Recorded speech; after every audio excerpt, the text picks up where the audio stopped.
Here we are. Okay, I don't want that one. Whatever.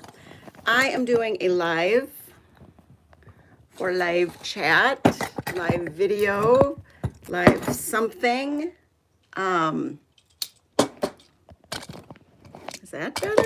Oh, that's better. That kind of works. I've done another video. It just won't upload. Our internet out here is sketchy. I've tried doing it on cellular, but that doesn't help. We have a hotspot. That doesn't help. So someday I'll upload it and it'll seem random and weird and fine, whatever. If you've been around before, you know that I am Yarn Closet AZ. That stands for Arizona. My name is, that's on Instagram. My name is Laura. I am a legally blind knitter, crocheter, loom knitter, machine knitter, mom, farmer, wife. And we've recently moved from St. David, Arizona to Mescal, Arizona. So we are in a more deserty spot, which doesn't thrill me because I love trees. I'm from Minnesota originally. And St. David had a lot of trees. We had a small pecan farm. And I loved the shade. The one thing we have going for us here is on this homestead, it's 5 acres, butted up to our cousin's 5 acres, butted up to our aunt and uncle's 5 acres, across the street from the 5 acres my husband grew up on, and next to the 10 acres that his grandparents built a dome home on and had a small hobby farm after they gave up that entire 30 acres of farm that they had when my husband was growing up here. So lots of animals were here, and he has always wanted to be back. It's nice that we are at this stage of the game. My daughter is turning 7 later this month. Our sons are 27 and 14. I'm meeting my 27-year-old's girlfriend over Easter. This could be serious. You know, all you mother-in-laws, give me a prayer, give me a word. I'm going to try to do this. So you will hear trucks and tractors and steer and goats and pigs and chickens, because we have all of them. I fed all of them this morning, which is a joy and a half. It is a joy and a half. I love it.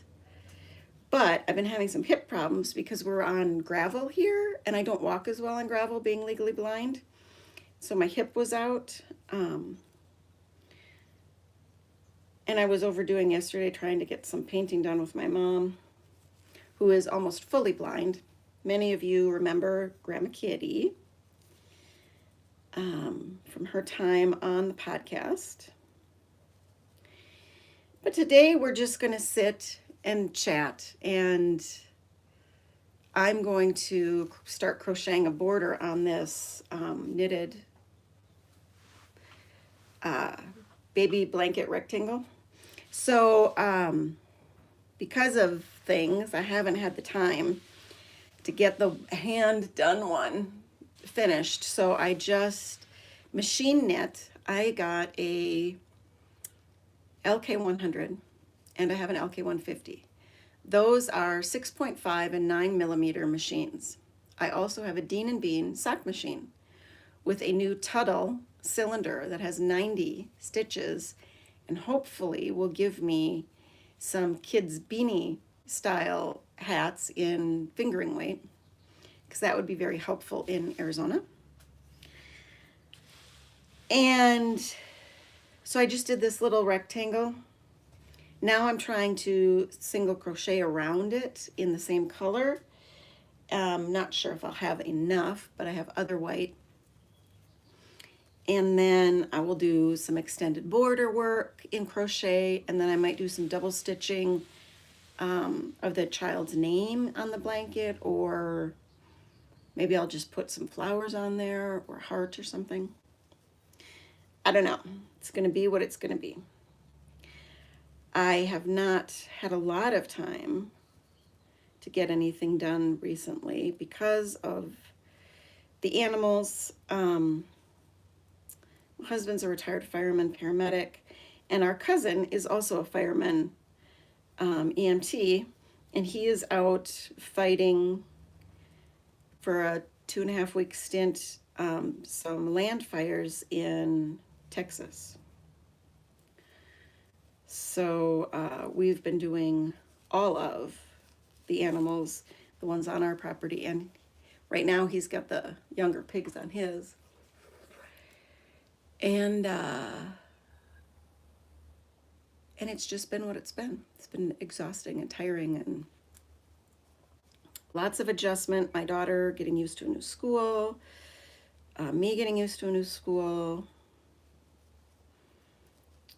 I think I'm also feeling the loss of some independence. I felt like I had more independence over there. I could walk more easily. That really is my go-to thing. And there's no shade on the walking here, so I'm going to be either an umbrella walker this summer or, like it or not, an early morning one, which probably means I'm going to be wearing a gun while I walk because there's a lot of bobcats and coyotes, javelinas, skunks, deer, variety of things.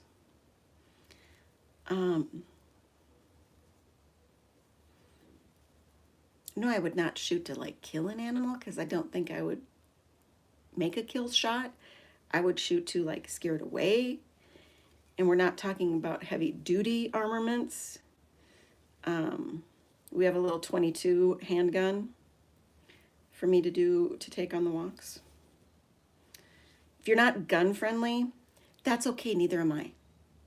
But I live in a place that is, and so I have to be knowledgeable. I can actually shoot some skeet shooting and clay pigeon shooting relatively well. If they're willing to waste some so that I can hear it.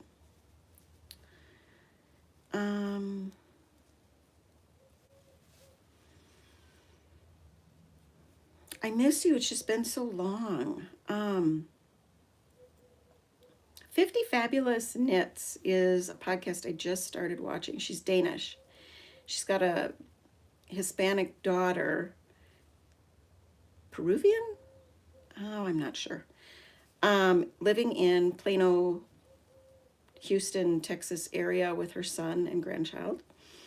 And so she's got a Danish speaking podcast, but also now an English one. And I'm part Danish, so I'm starting to enjoy her and kind of feeling a little bit more clued into that part of my heritage. My Grandma Nelson was actually Cramolini. She was very Italian. Me and Mario Batali, get it? So I grew up with a lot of that.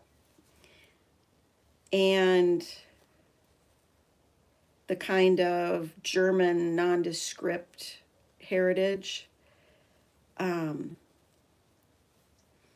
I've always had an interest in the Danish, and being a knitter, Danish sweater has always fascinated me. So Danish sweaters were like undershirts that the Danes would knit, and they would do patterns in knit and purl. So it wasn't color work, but it was texture. Being a blind person, that's very cool to me. And so one of these days I will actually make one of those.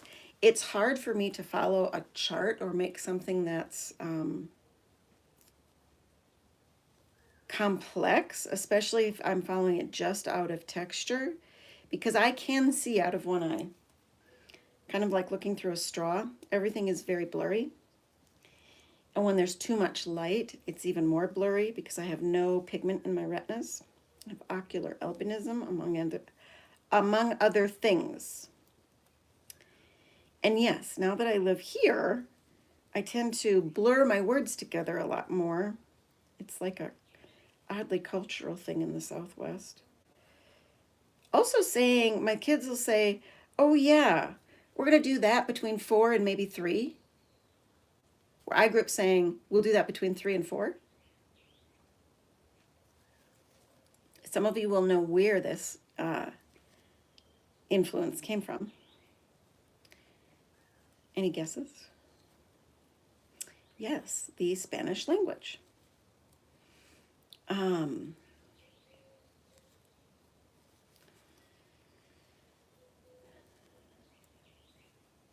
what else? So, out of all of our 6 inside cats, 4 of them have gone in and out. One of them's actually been outside overnight a couple times. That's Tiger. We took him in as a kitten. Our neighbors were just letting their dog attack him as a kitten. So he had scars all up and down his body. And I think that, he is one of the nicest cats. He's just friendly, and he's not real aggressive, like when the other boy cat is like, "Rah," or our calico girl, who's not an angel, but her name is Angel, gets ornery. He just lays down. He could care less. He's been out a couple nights overnight, so we've got stuff outside so he can stay in our fenced yard, in like a cat house and whatever. But we don't want to do dog doors or cat doors because of the skunks here. And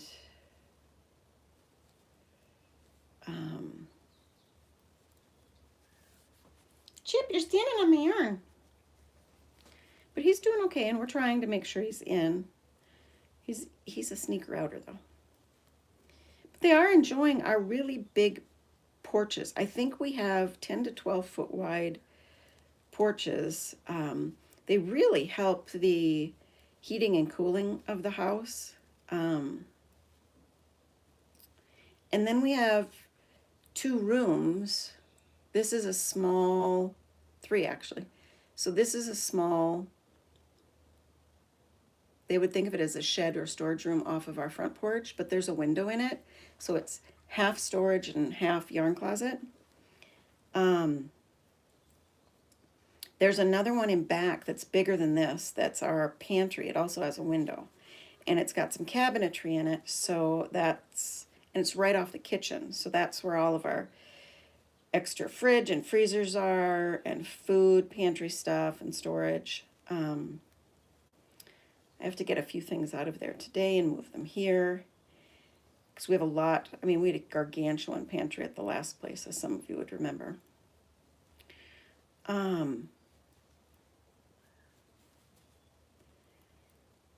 And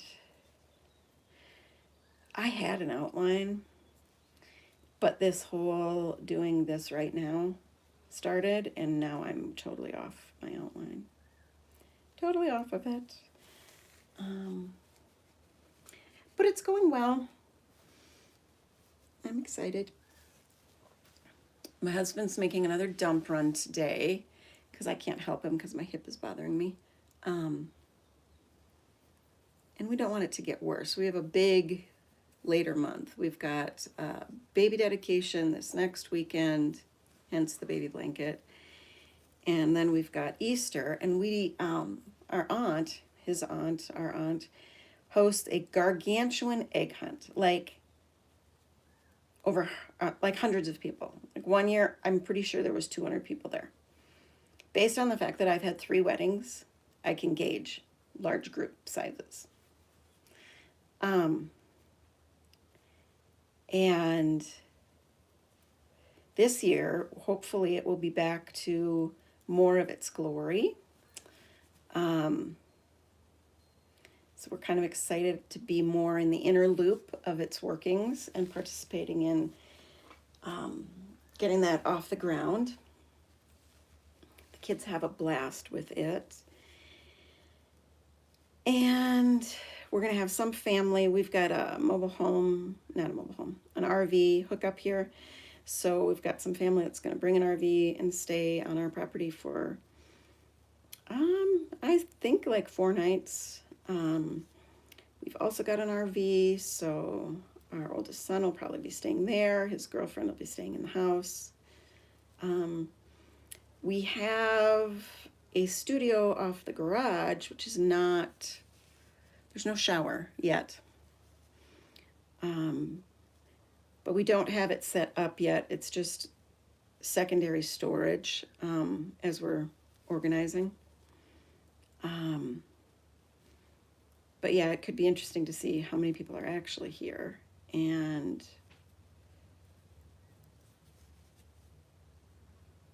I'm looking forward to it. I'm nervous. I'm blind. Having all these people all over my routine and stuff. It's anxiety building.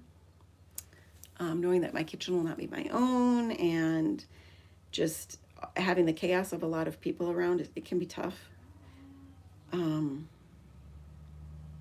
Plus my husband is very scattered when we do large social things, and he wants to do a lot of activities, and so there's always just, never know what's going on next. And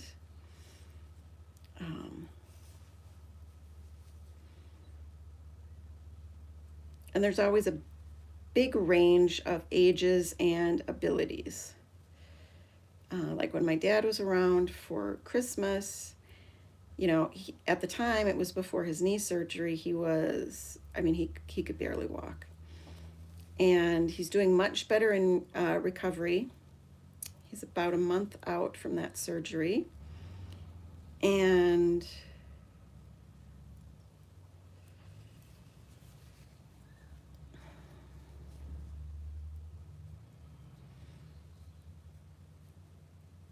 what are the rest of you doing for the Easter? Anything really? Not everybody does stuff.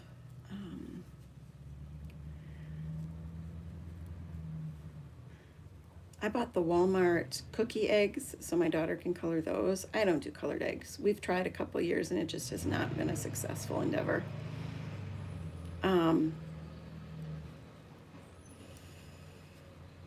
Patience.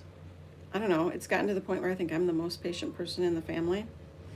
And if you knew me early on, you'd understand. Ooh, here he is. Should we see just how much stuff is accumulated?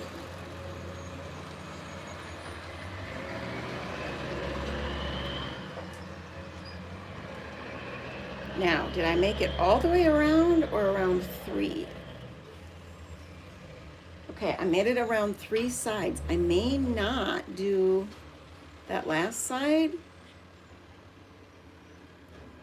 because I think I can go into the next deal color successfully without having to have the single crochet there.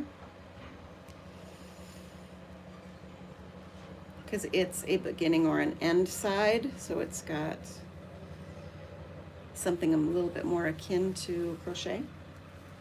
All right, you want to see this with me? Let's see. Okay, here is the dog gate because I have Chip in here with me today.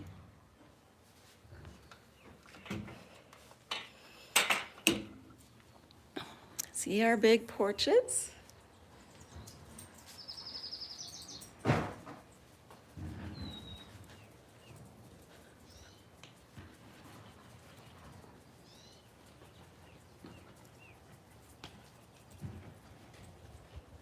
Oh my, a couple of couches, all kinds of debris. Wow, and there's the garage. Some of our mulberry trees are coming to life. That makes me quite happy. My husband's been working on that. Lots of watering and feeding. Oh, somebody's got a tractor up at the neighbor's. Oh no, that's the garbage guys. Come on, Chip. It's our garbage day. Come on, Chip. Come on, Chip.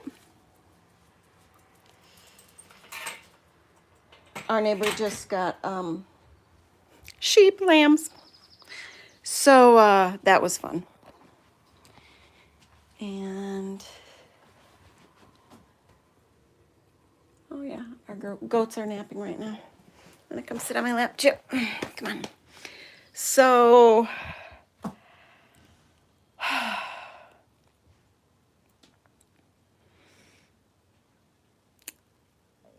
I'm gonna work on that blanket today as I'm trying to rest my hip. I'm gonna do some yoga stretching in hopes that that helps complement the chiropractic appointment I had yesterday. And that's all she wrote. So look with your heart first, not your eyes, and introduce yourself or talk about your Easter plans or your projects.